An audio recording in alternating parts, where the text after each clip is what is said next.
බලන්න ගානට අදාළ මම රූප සටහනක් මම මේ විදිහට ඇන්දොත් මෙන්න තියෙන ඔය කියන ගමන් මාර්ගය මේ ගමන් මාර්ගයේ කොටස් දෙකක් ගැන මේගොල්ලෝ කියනවා පළවෙනි කොටස සහ දෙවෙනි කොටස විදිහට මේ දෙකටම ගත වන කාල සමානයිලු මම මේ විදිහට මැදින් නොවන වෙනස් තැන් දෙකක් මම ලකුණු කරනවා මෙන්න පළමු කොටස මෙන්න දෙවෙනි කොටස මේක පළමු කොටස මෙයා දෙවෙනි කොටස දැන් මේ පළවෙනි කොටස සහ දෙවෙනි කොටස ගැන මේගොල්ලෝ කියන්නේ මෙන්න මේ විදිහට පළවෙනි කොටසේ මෙයා යන්නේ v1 වේගකින්ලු දෙවෙනි කොටස තුල එයා යන්නේ v2 වේගකින්. ඒතර වේගයක් දෙකක්. හැබැයි මෙයාට ගත වෙන කාලයක් තීලු මෙයාට ගත වෙන කාලයක් t කාල සමානයි කියලා කියනවා. එහෙනම් මේ කොටස යන්න ගතවන්නේ t කාලයක් මේ කොටස යන්න ගතවන්නේ t කාලයක්. ඒක මම හිතන්නේ පැහැදිලි හැමෝටම. දැන් ඔයාලට පැහැදිලි වෙන තව දෙයක් මේ පළවෙනි කොටසේ වේගය v1 කාලය t නිසා එයාගේ විස්ථාපන ප්‍රමාණය vs1 කියලා මට ගන්න පුළුවන්. දෙවෙනි කොටසේ ප්‍රවේගය වෙනස් වුණු ගමන් කාලය සමාන වුණත් උදේ මෙයාලගේ විස්ථාපනය වෙනස් වෙනවා. පැහැදිලිද බලන්න? ඇයි ප්‍රවේගය වෙනස් කාල සමාන වුණාට ප්‍රවේග වෙනස් නිසා විස්ථාපන වෙනස් වෙනවා. දැන් මගෙන් අහන්නේ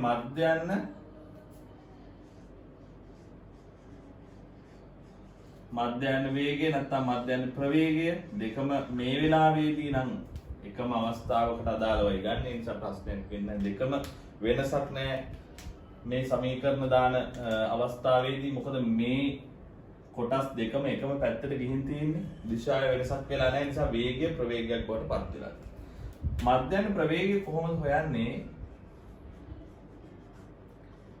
සිදු කළ මුළු විස්ථාපනය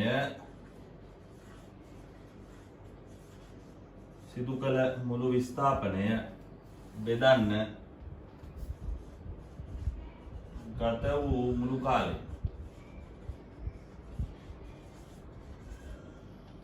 එහෙනම් මෙතන සිදු කරපු මුළු විස්ථාපනය වෙන්නේ බලන්න පළවෙනි කොටස S1 දෙවෙනි කොටස S2. එහෙනම් S1 ධන S2 බෙදීම ගත වූ මුළු කාලය t ධන t. මේවා හරි සරලයිනේ. පැහැදිලිද? දැන් මේ S1 සහ S2 මේ විදිහට තියන්න බෑ. ඇයි ඒවා අපිට දීලා තියෙන දත්ත නෙවෙයි. දීලා තියෙන්නේ මොනවද? V1 V2 t සහ t වගේ දේවල්. නමුත් t කියන එකත් මම දාගත්ත එකක් සමාන නිසා t කියලා. ඇත්තටම අපිට දීලා තියෙන දත්ත දෙකයි V1 සහ V2. එහෙනම් මම මේකට S1 සහ S2 වෙනුවට ආදේශ කරන්න මම මෙතනට දාගන්නවා. මතකයි සමීකරණයක් කලින් කියලා දුන්නේ S සමානයි ut. පළවෙනි කොටසට මෙන්න මේ කොටසට S සමානයි ut ආදේශ කරොත් S1 සමාන වෙනවා V1t. පැහැදිලිද බලන්න? S1 සමානයි V1 වතාවක් t. මේක තියාගන්න එක. දෙවෙනි කොටසට ආදේශ කරනවා S සමානයි ut. දෙවෙනි කොටස ගත්තොත් S2 සමානයි V2t. මේක දෙක. දැන් S1 සහ S2 වෙනුවට V1 V2 සහ t ඇසුරෙන් මේකට ආදේශයක් ගන්න පුළුවන් බලන්න. S1 වෙනුවට මම ලියනවා මෙතනින් V1t ධන S2 වෙනුවට මම ලියනවා V2t බෙදීම පුතේ යට t ධන t කියන්නේ 2යි t.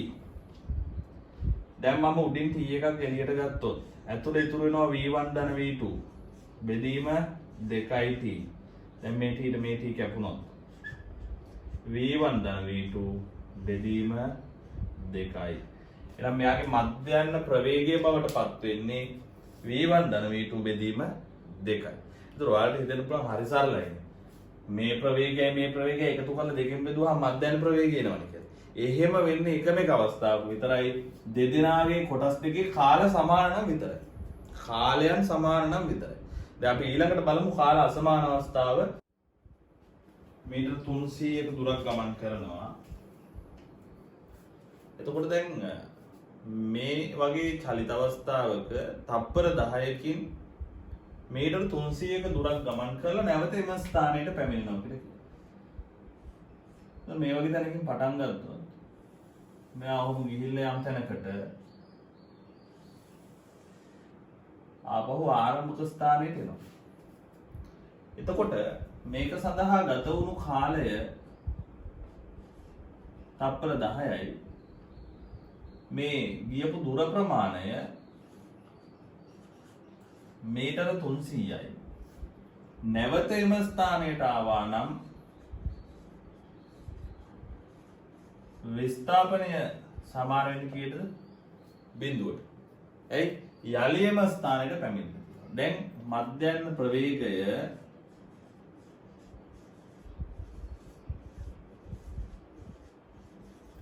සමාන වෙන්නේ මම ආයි සමීකරණ ලියන්නම්. සිදු කළ මුළු විස්ථාපනය බෙදීම ගත වූ මුළු කාලය. එහෙනම් සිදු කළ මුළු විස්ථාපනය එකතු වෙන්නේ බිඳුව වෙලානේ. එහෙනම් කාලය කීයෙන් බෙදුවත් මධ්‍යයන ප්‍රවේගයගේ ශුන්‍යයි. ඇයි? සිදු කළ මුළු විස්ථාපනයේ බිඳුව. එහෙනම් ඕනම වස්තුවක් ආරම්භක ස්ථානයටම ආපහු පැමිණෙනොත් මධ්‍යයන ප්‍රවේගය බිඳුවයි.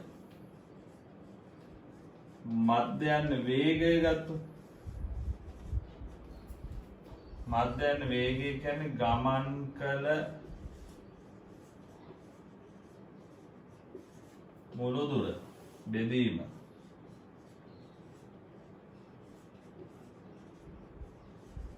ගත වූ මුළු කාලය. එහෙනම් ගමන් කළ මුළු දුර වෙන්නේ අන්න මීටර් 300යි බෙදනවා ගත වූ කාලය තප්පර 10යි.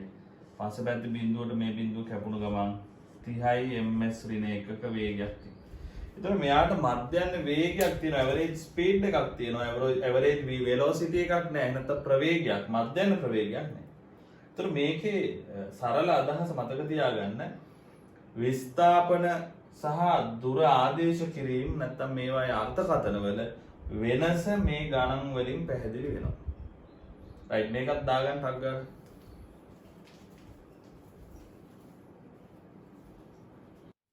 මේ කියලා තියෙන ගානේ ප්‍රධාන කොටස් තුනක් තියෙනවා.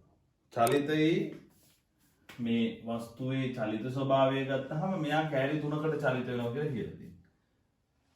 එතකොට මේ විශේෂ නිර්දේශي අපිට ආවරණය කරන්න තියෙන කොටස් මේ ගණන් හරි බහුලව නැත්තම් සුලභව භාවිතා වෙනවා. සෑම ගුරුවරයෙක්ටම භාවිතා කරන්න පුළුවන් සරල ගණන් ක්‍රමවේද කීපයක්. මේ ක්‍රම ටික අඳුනගත්තේ නැත්තම් ළමයාට ගාන හදාගන්න බෑ. ඒ නිසා තමයි මේ ටික ඔයාලට කියලා දෙන්නේ. දැන් මේක අපි කලින් හදුවා වගේම මේක කොටස් දෙකක් නෙවෙයි. කලින් හැදුවේ කොටස් දෙකක එකක්. මේක කොටස් තුනක්. එකිනෙක වෙනස් වෙන්න පුළුවන්. හැබැයි මෙයාලගේ කාල සමානයි. බලන්න කියලා තියෙන ගාන හොඳට තේරුම් ගත්තොත් මේ තියෙන පළවෙනි කොටස, මේ තියෙන දෙවෙනි කොටස, මේ තියෙන තුන්වෙනි කොටස. එතකොට මේ කොටසේදී යා චලනය වෙන්නේ v1 වලින්, මේ කොටසේදී v2 වලින්, මේ කොටසේදී v3 වලින්. ඒ වගේම මේවට ගත වන කාල ගත්තොත් මේකත් t කාලයක, මේකත් t කාලයක, මේකත් t කාලයක. කාල සමානයි කියලා අපිට කියලා තියෙනවා. කාල සමානයි, ප්‍රවේග වෙනස් නම් වෙනස් වෙන්නේ මොනවද?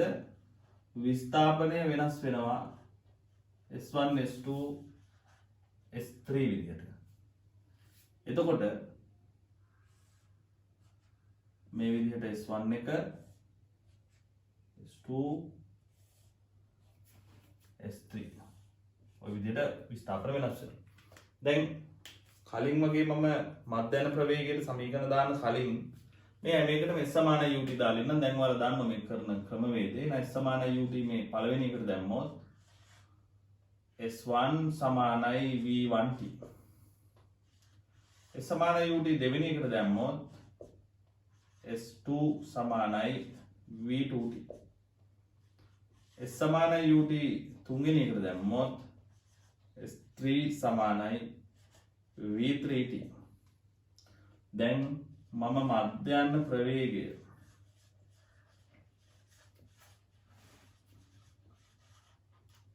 සඳහා සමීකරණය ගත්තොත් දැන් මධ්‍යන්තර ප්‍රවේග සමීකරණය ආය ලියන්න දෙයක් නැහැ. දැන් දාන්න මොකද සිදු කළ මුළු විස්ථාපනය විදීම ගත වූ මුළු කාලය. එහෙනම් සිදු කළ මුළු විස්ථාපනය S1 ධන S2 ධන S3 බෙදීම මුළු කාලය t ධන t නේද?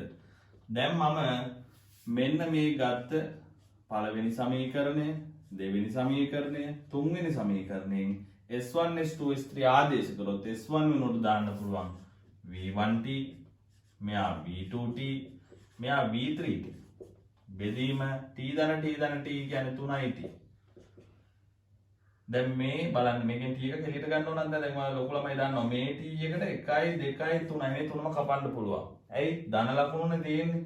තුනේම t පල්ලෙහාට ඊට කැපෙනවා. එහෙනම් v1 ධන v2 ධන v3 බෙදීම 3යි. පැහැදිලිද?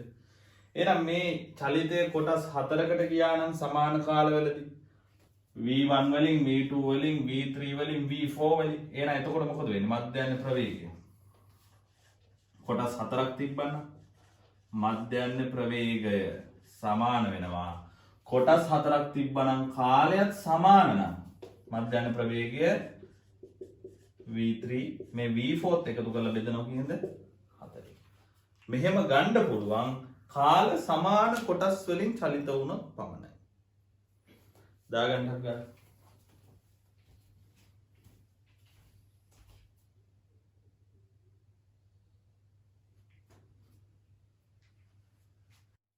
දැන් පැහැදිලි මේ කියන කාරණාව කලින් හදපු කාල සමාන අවස්ථාවට වඩා වෙනස්. දැන් මේකෙදි අපි සාකච්ඡා කරන විදිහ කාල නෙවෙයි සමාන, මේ දෙන්නගේ විස්ථාපන සමාන. දැන් මේ වගේ ගානකදී විස්ථාපනය කිව්වත් දුර කිව්වත් වෙනසක් නැහැ. හේතුව මම රූප සටහන ඇඳලා තියෙන විදිහ ගත්තාම පස්සේ එක දුරක් ආවා, තව දුරක් ඒ පැත්තටම ගියා. ඒතකොට මෙයා පුතේ විස්ථාපනයක් වෙන්නත් පුළුවන්. ඇයි? දිශාව එකම විදිහට ඇදලා තියෙන නිසා. දැන් මේ දෙන්න මේ විදිහට සමානයි. හැබැයි මෙයාගේදී චලිත වන වේගය වෙනස් v1, මෙයාගේ චලිත වන වේගයත් වෙනස් v2. දුර සමාන වුණාට නැත්නම් විස්ථාපන සමාන වුණාට වේග නැත්නම් ප්‍රවේග වෙනස් නම් අනිවාර්යෙන් ගතවන කාලයන් දෙකත් මොකද වෙන්නේ? වෙනස් වෙනවා. දැන් කලින් වගේම මට පුළුවන් මෙයාගේ පළවෙනි අදියර විදිහට දෙදෙනාටම s සමානයි ut දාන්න. මම පළවෙනි කෙනාට s සමානයි ut දැම්මොත් s සමානයි v1 t1. දෙවෙනි අවස්ථාවට s සමානයි ut දැම්මොත් s සමානයි v2 t2. ඉතාලම සරලයි. දැන් ගෙදර වගේ s සමානයි ut හරිම පුරුදුයි අපිට. දැන් මම ගන්නවා මේ අහලා තියෙන කෙනා මොකක්ද? මධ්‍යන්‍ය ප්‍රවේගය. මධ්‍යන්‍ය ප්‍රවේගය සමානයි සිදු කළ මුළු විස්ථාපනය. මම මෙතනින් දාන්නම් කෙලින්ම සමීකරණ දැන් දන්නවනේ. සිදු කළ මුළු විස්ථාපනය s ධන s බෙදීම ගත වූ මුළු කාලය t1 ධන t2. දැන් කලින් වගේ ඔළුව පාවිච්චි කරන්න. s කියන කෙනා මම අතින් දාගත්තේ, t1 t2 මම අතින් දාගත්තේ, v1 v2 විතරයි මට දීලා තියෙන්නේ. එහෙනම් දැන් s සහ s ඒක එහෙම තිබ්බා. කලින් පාර t සහ t එහෙම තිබ්බා. මේ වෙලාවේ s සහ s. දැන් t1 සහ t2 මම අතින් දාගත්ත නිසා මම මෙන්න මේ පළවෙනි සමීකරණයෙන් t1 ව උක්ත කරනවා. t1 උක්ත කරොත් මොකද වෙන්නේ බලන්න. මෙයාගෙන් t1 ව තනි කරොත් 11 වසරේදී තිබ්බ නේද උක්ත කිරීම. t1 සමානයි මේ v1 යටට යනවා. එතකොට එන්නේ මොකද? s යට v1. දැන් මේක ගත්තොත් මේක අංක 2. මේ සමීකරණය ගත්තොත් t2 සමානයි මේ v2 යනවා මෙතනට s යට v2. දැන් මට මෙන්න මේ t1 සහ t2 ට මේ අගයන් දෙක ගිහින් දාන්න පුළුවන්. එහෙනම් බලන්න s ධන s කියන්නේ 2s බෙදීම t1 කියලා කියන්නේ s බෙදීම v1, t2 කියන්නේ s බෙදීම v2. පැහැදිලිද බලන්න? ඉතාලම සරලයි. දැන් මම 2s බෙදීම 1s එකක් එළියට ගත්තොත් ඇතුලේ ඉතුරු වෙනවා 1 යට v1 ධන 1 යට v2. මේස් එකට මේස් එක කැපෙනවා. දැන් මේක මම ආපහු මෙතනට ගන්නම් සමානයි s එකට s එක කැපුණා උඩ ඉන්නේ 2 යට එකයට v1 දන එකයට v2 පොදු හරයක් ගන්නවා මම v1 v2 මතකයි නේද මේ විදිහ එකක් හදනකොට හරයේ අසමාන දෙන්නෙක් ඉන්නේ පොදු හරයක් ගන්න ඕන දෙන්නව ගුණ කරා දැන් මම බෙදනවා දෙදෙනාගේ මේ පොදු හරය මෙයාගේ v1 ගෙන් බෙදනවා එතකොට v1 v2 v1 ගෙන් බෙදුවොත් ඉතුරු වෙන්නේ v2 එයා වැඩි කරනවා එකෙන් ඒ කියන්නේ v2 දාන දැන් පොදු හරය බෙදනවා මෙයාගෙන් එතකොට ඉතුරු වෙන්නේ v1 v2 v2 ගෙන් බෙදුවම v1 v1 වැඩි කිරීම එක v1 දැන් මේ තියෙන කෙනා තියෙන්නේ කොහොමද දෙක බෙදීම මේ කැලේ v2 ධන v1 බෙදීම v1 v2 බෙදීම වැඩි කිරීම කරොත් මොකද වෙන්නේ කන පිට ගහනවනේ v1 v2 උඩට එනවා v1 ධන v2 යටට එනවා එහෙනම් දෙකක් v1 v2 බෙදීම v1 ධන v2 මේ තියෙන්නේ මධ්‍යන්න ප්‍රවේගය දීලා තියෙන ප්‍රවේගය ඇසුරෙන් පමණයි අපි අරගෙන තියෙන්නේ දාගන්න ටක් ගන්න